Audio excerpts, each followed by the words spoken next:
builders, parents, and collectors. On this episode of Mock and Model Monday here at the Creation Evaluation Station, we are going to be looking at this. It's Suletta Mercury, a figurized standard kit from Bandai. And first time I'm doing one of these. Kind of excited to do it, but before I get to it any further, I want to let new viewers know that I do in-depth reviews of models and construction kits, both new and old, mostly Lego, but other products as well, as in this case, it's Bandai. And I also do reviews and discussions of other creative works like movies, video games, and animation. So, because of that, they can be on the long side, so make sure you're checking out the timestamps in the description or down here at the bottom of the screen here at the red bar, and you can skip around to your favorite part or come back at a later date for use them as bookmarks. So yeah, Suletta Mercury. Last week we looked at her mech, the Ariel. This week we're going to look at her, and we're going to probably play around a little bit at the end with the two of them together and comparing them. This is the first time I've done a figurized standard set model kit. I've heard that they aren't always the best, but these new ones that just came out for the Witch from Mercury is are really good. And they also have a model of her co-star in it as well, Mirini. Hope I pronounced her name right. But yeah, from the Witch from Mercury, these are gonna be interesting. So yeah, oh, it comes with this little guy here. In fact, we'll check out the box here. You can see him there in that pic. It's kind of cute. Bottom and top on the other side here, showing it with the aerial there, which will do something like that. So yeah, let's open her up, see what's inside, and see what we got inside here. There's the lid, which surprisingly was not wrapped up. We have one bag here with quite a few runners in it. Another bag with just one and some kind of stickers. We have another bag with a clear base. That's cool. And then we have the instructions here. Quick look at them. Some of it's in color. Oh, yeah, definitely. Where's he? Oh, can't figure out how to unfold it. There we go.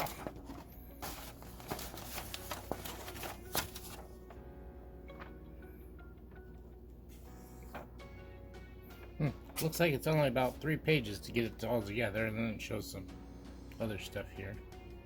The base and things. So let's open up these bags and take a closer look at them. We got one runner here in white, runner B. We have a multicolored runner here. Let's see, that's runner A. Got quite a bit in there, including some gold parts. That's cool. We've got a skin tone one here, runner C. We have another skin tone, looks like mostly hands here, HB-1. We have her face, that's runner D. Then we have that clear one, which I can't read it in this light. Oh, but yeah, that one's clear. And we have some stickers here. Now these are, well, these are regular stickers down here. Then we have these water decals, mostly eyes.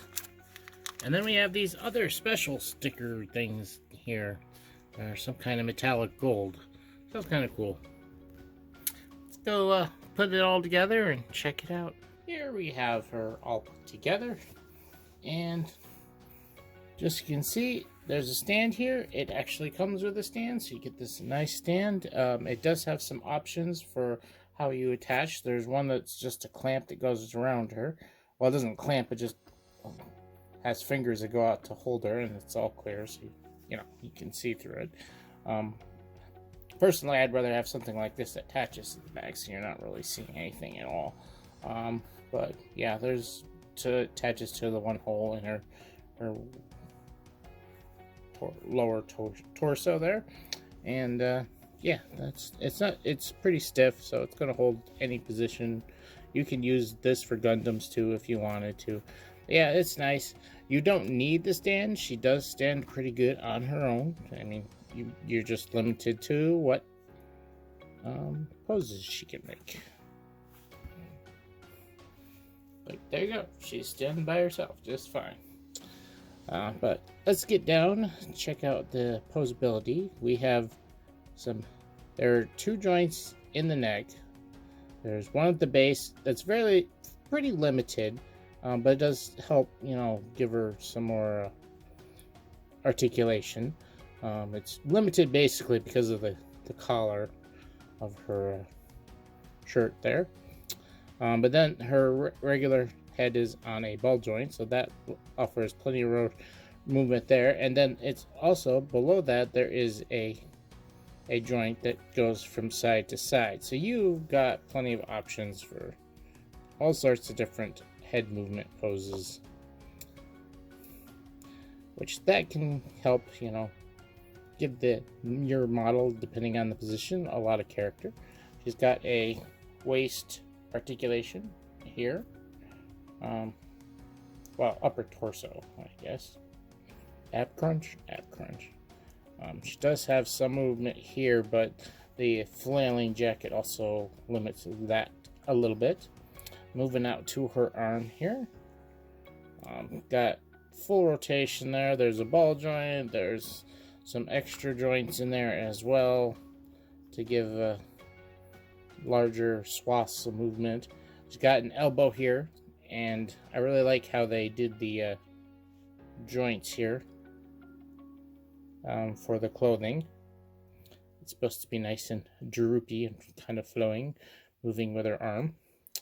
Moving down to the wrist here, she has wrist rotation. It's on a ball joint, so it rotates. And no, it's not a ball. No, it's not a ball joint. Pardon me. But there is a joint in there with plenty of movement. You can rotate it. There's some wiggle room. You have to get. There it is. Like that. If you want it in a particular, like if you want the wrist to go up and down, you kind of have to move it around a little bit. But she also has 2 other pairs of hands. One she's using here. It's just designed to have a little peg here to hold Haru in place. It's this one here. It's made out of a harder plastic, and you see the giant peg sticking up there. Goes up into Haru and holds them in place. She's got 2 other hands. Now these are made out of a softer plastic. This one's a weapon holding hand, I guess. Can hold some things with that. And oh yeah, and then of course the hand she's got, just the open palm hand that I just pulled off. Just a reminder, this is model kit. It's not an action figure. So yes, if you pull on things too much, they come apart, but they will hold together to stand in nice positions.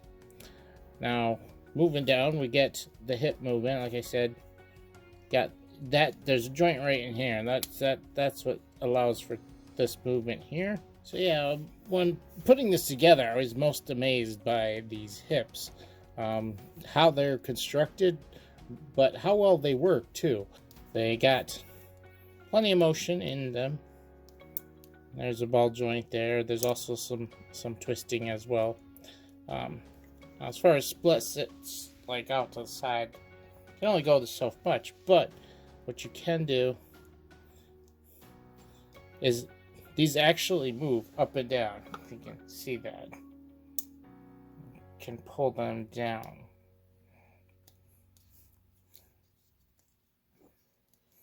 So they're both up there, and then you're not supposed to pull that off, but you can pull it down and you see it's down lower than the other hip. and do that on both sides, and that can give you more room to do splits and stuff and move the legs around. So yeah, I'm really surprised at how well these move. Now you have a joint here right below the pant leg for you need to move the leg off to the side or whatnot, and you got knees with the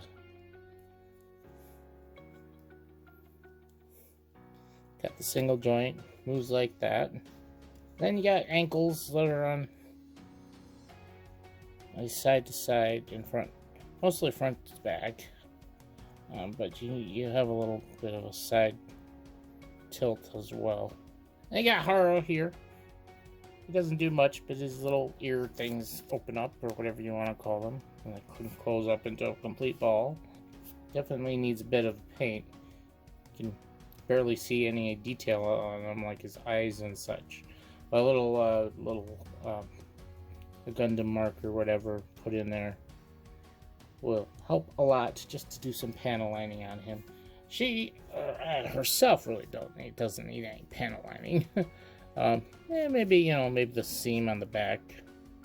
And yes, that's a clothing seam and not a model seam.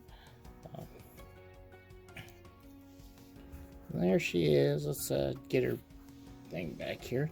She comes with a bunch of accessories. I already showed you her hands. She comes with one pre-printed face. She's got there already on, but she also comes with 2 additional faces with open mouths. One's an angry face, the other one's a more smiley face. And then she's got water decal eyes that you can put on these. So it's nice if you don't want to have to put on decals they already comes with the pre-printed one, but you can use those eyes to do these up, or if you want a different expression on the main face, you can do that as well. And then she's got all her hands. So that's pretty much it for accessories, other than the base, which is also a very nice thing to have, but she doesn't have much. Let's check her out against some of the Gundams. Here is the Grandpappy Gundam RX. Actually, let's take her off the base, because that makes her just a little bit taller than she actually is. There you are. Just size comparison. She's taller than the RX. Not that these are supposed to be in scale, but I thought, gives you an idea how big the model actually is, since we've already looked at this guy. And then we have her Gundam, the Ariel. There's all 3 of them together forever. Oh, pardon me. Yeah, she's a little taller than the Ariel as well, so she's a tall girl, I guess. There she is with her mech.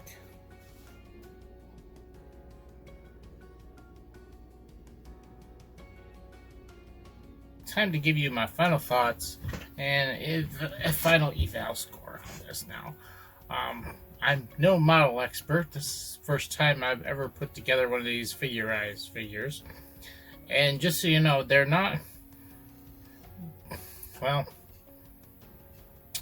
for those who don't know, there's this kind of subgenre in the model community called the Mechamusume or Galpla or whatever, and it's basically girls mixed with mechs, like armor and mech armor and weapons and stuff like that. This is not supposed to be like that. I am going to be looking at them a little bit later. This is a line of anime character models, and to elaborate, they don't just have girls like Suletta here. They have guy figures like I know there's a Kirito one out there. from Sword Art Online, and they have other things as well from like Digimon. There are Digimon models out there that they have, and I even have a couple of them. We'll be looking at them too. I am a Digimon fan as well as a Pokemon fan.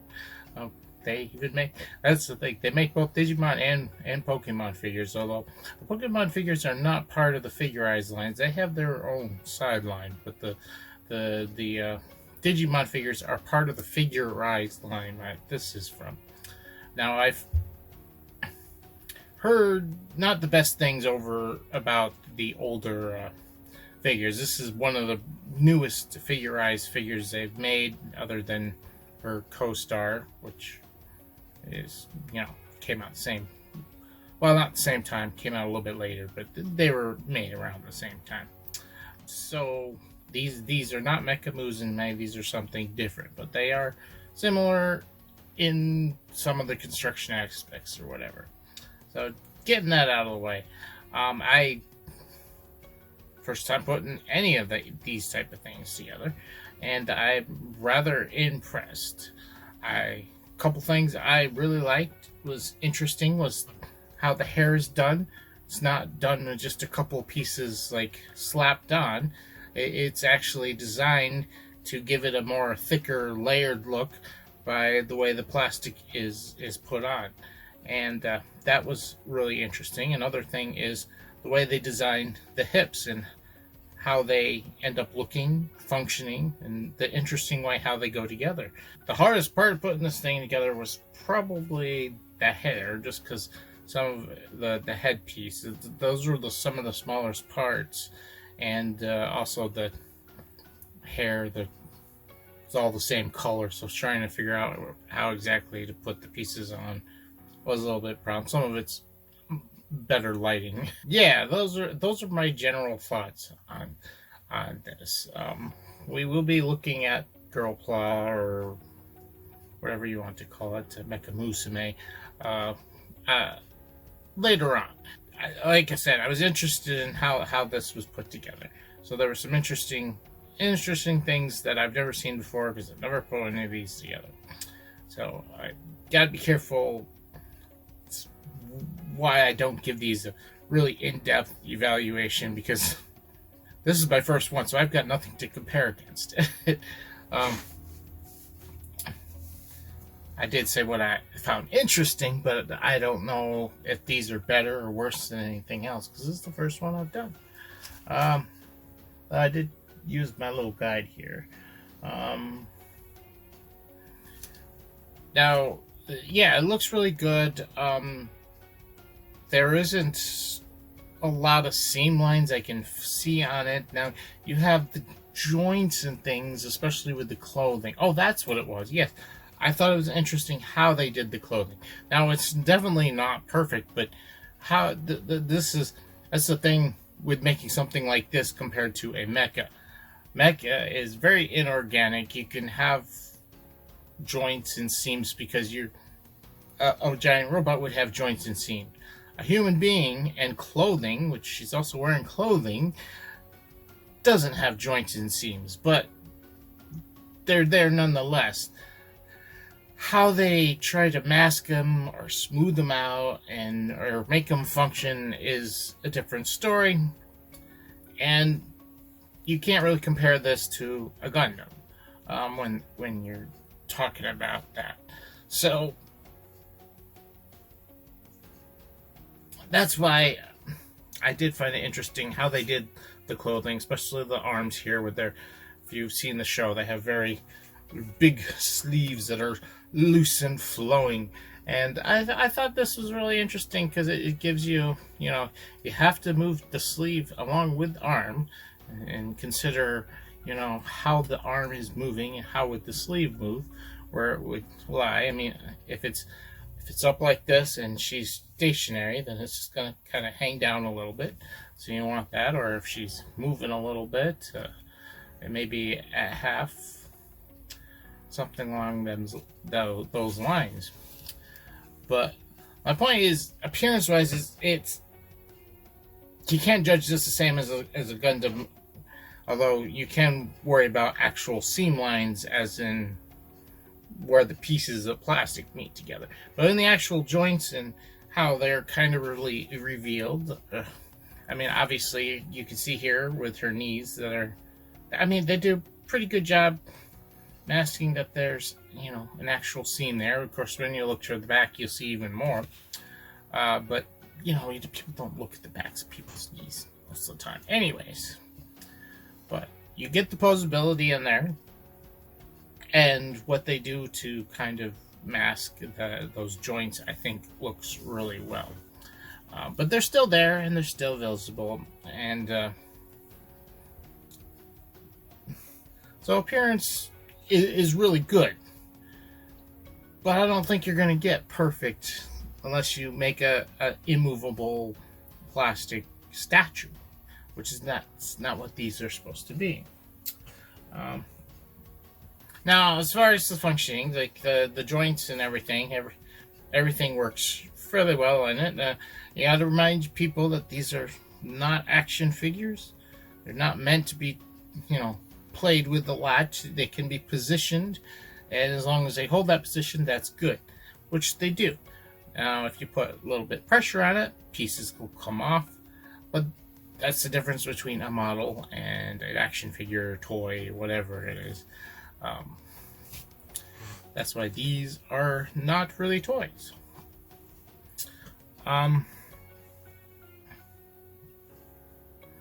So yeah, everything functions. The joints, I mean, maybe you could have her, would want her to be able to do a bigger split, but when you consider this is not actually a heavy action character, like she's not a ninja or anything, so she doesn't need to be punching and kicking and flying through the air. I think the joints do good enough to get her into appropriate poses that you want. You don't need her to do a full split kick in the air. Now, the difficulty putting it together, I said earlier, like, the head was probably the hardest part, but it wasn't really that bad. I've put harder things together. Yeah, not that hard. And as far as designing of this, like, this isn't a mecha. This isn't the design of a mecha. It's a character design, and she looks good. You know, they anime characters are not. Wouldn't say all of them look good, but most of them are designed to look pleasant to look at. So, yeah. Anyways, overall, final evaluation. I gave this a 9. It's a really good thing, good set. I'm kind of curious about some of the older ones that I've heard complaints about how bad they are. I think one of the things that they did complain about, oh, and I didn't mention earlier, is with this, is they use a lot of stickers for their parts separation. Now, this one didn't. I mean, that's one thing why I said it looks really good. Most of the part separation is, you know, it's parts. There's no stickers on any of this. Now, it does need stickers. There's an emblem on her chest, that on her top, that she's supposed to have, that's golden, and they have a special metallic sticker in this that use that. I didn't put it on because I wanted to see what it looks like without stickers, and as I said, I think it looks really good with stickers. I'm not sure what else needs stickers. I think there was a few more gold details around the shoulders up here. Other than that, I don't think it really needs any more stickers. I don't remember what all was in it. There was the water slide decals sheet. That's all eyes. But then there was the special metallic stickers, which that was for the chest and the things. Now, there might be copies of those on the regular sticker sheet. And then there's other stuff on that sticker sheet. I don't remember what all they're there for. After all, she looks, you know, pretty good just the way she is. She does miss that emblem, which is kind of important to her character and the story and stuff, because it's the school emblem, the symbol for the school. and it's in gold in her case because she's got a special uniform, which you find out that in the very first episode, so that's not a spoiler or anything, but that's one sticker you definitely might want to put on. But it's in an easy location. It's nice and smooth and flat there. It's no round curves or anything. So, yeah. So I gave this a 9 overall. And it's really great. Comes with a stand as well. Something you don't get with Gundam figures. I don't know if all Figure-Eyes figures have them or not. Like I said, this is my first one. But she doesn't need the stand either. She can stand up. But if you want to get her in certain poses, like if you want to lift her arms way up in the air and have her way up in there, she'd probably get a little top heavy, and you'd want to stand or something to hold her up. But yeah, I'm really liking this. I'm looking forward to other Figure-Eyes. Like I said, I have 2 more anime figures, and then human anime figures to put together, and then I have some Digimon ones as well. Not telling you what they are, you'll have to wait and see. So that's it for me here at the Creation Evaluation Station. Let me know what you think about this, models in general, about these types of models if you're not familiar with them. And as I keep reminding people, these are not toys. I know I do a lot of Lego reviews, and viewers, maybe there might be a lot of younger viewers watching. These are not toys. They're meant to be assembled. You can oppose them, but they're not really meant to be played with and thrown around, or fighting each other or whatever. They're meant to pose and then put on display on your bookshelf or whatever, your desk, something like that. So yeah. Please, if you enjoyed this video, hit the like button, and if you're new here, subscribe, and do all that lovely YouTube stuff. Hit the bell for notifications, and follow, or in addition to, follow me on either Facebook or Twitter, which links are down below, and there's also a Patreon link down there if you want to check it out. And that's it for me here, signing off, reminding you that creativity is key.